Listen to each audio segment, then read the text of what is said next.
Okay, real question. When was the last time you checked your credit score and it actually went up? Not down, not stuck, up. If you're sitting there like, never, I promise this is not a you problem. Nobody teaches this stuff. Here's what usually happens: you Google how to fix your credit and you get 40 different tips. Half of them contradict each other, and you close the tab more confused than when you started. So today I'm cutting through all of it. 7 things that actually move your score, ranked by how much they matter. And one of them is the opposite of what most people tell you. Let's get into it. Meet Jordan.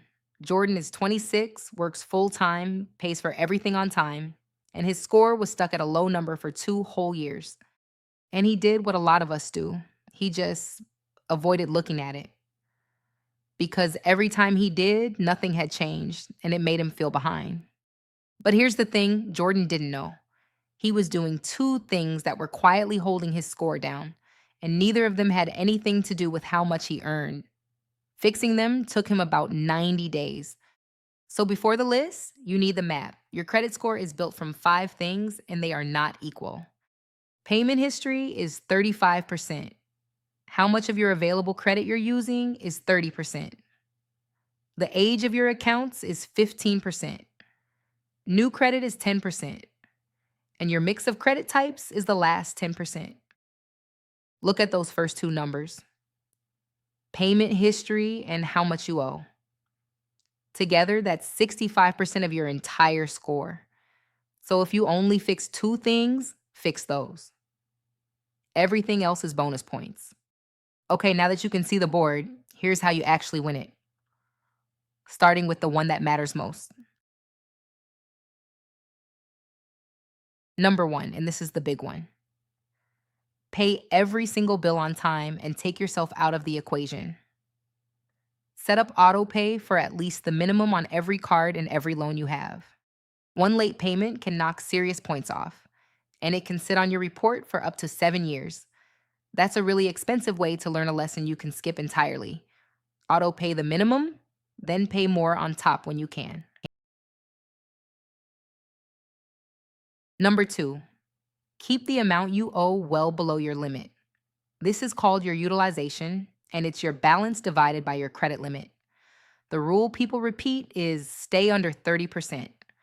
But if you want your score to actually climb, aim for under 10. Say your limit is $1,000. Under 30% means keeping your balance below 300. Under 10% means below 100. And here's the trick nobody mentions: your balance gets reported on your statement date, not your due date. So if you pay your card down a few days before the statement closes, a lower number gets reported and your score sees it. Same spending, better score, just different timing. Number three, and this one feels backwards: ask for a higher credit limit. I know asking for more credit to improve your credit sounds wrong. But remember utilization? It's your balance divided by your limit. If your balance stays the same and your limit goes up, that percentage drops on its own. Most banks let you request an increase right in the app, and many do it without a hard check on your credit. Just don't treat the higher limit as permission to spend more. This only works if your balance stays put. Number four, do not close your oldest credit card. I know it's tempting to cancel a card you don't use anymore, but this is where a lot of people accidentally hurt themselves. 2 reasons. That old card is holding up the average age of your accounts, which is 15% of your score, and closing it shrinks your total available credit, which pushes your utilization up overnight. If there's no annual fee, just keep it open, put one small subscription on it, and let it sit there quietly earning you points. Number five, if your credit is thin or you're starting over, you need to build history on purpose. You have 3 good options here. One, become an authorized user on the account of someone you trust who has good habits, and their history can help yours. 2, get a secured card where you put down a deposit that becomes your limit. 3, look into a credit builder loan, which is designed to do exactly what the name says. All 3 do the same job. They give the system proof that you can handle credit responsibly, which is the whole game. Number six, and this one is basically free money. Pull your credit reports and dispute any errors you find. And I mean, pull the actual reports, not just the score in your banking app. You can get all three for free every single week at annualcreditreport.com. That's the only official free site, so type it in carefully. Look for accounts that aren't yours, balances that are wrong, or a payment marked late that you know you paid on time. Errors are more common than you think, and every single one could be dragging you down for no reason. If you find one, dispute it directly with the Bureau. It's free, you can do it online, and getting one bad mark removed can bump your score fast. Number seven, stop applying for new credit every time you get an offer. This is the one that's the opposite of what it feels like it should be. Every time you apply, the lender does a hard check, which can ding your score a little. And each new account lowers the average age of your credit. A few applications spaced out over a year is fine. 5 in 1 month looks desperate to a lender, and your score will show it.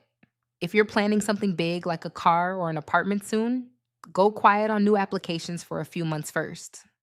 Okay, that's your list. And because I want you to actually do this and not just nod along, I made you a one-page checklist with all seven in order. If you want it, comment the word climb down below and I'll get it to you. Remember Jordan? Those two quiet things holding him back were high utilization and one old card he'd closed.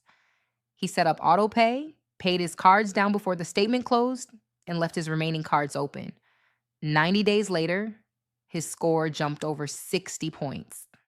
And I want to be honest with you about something.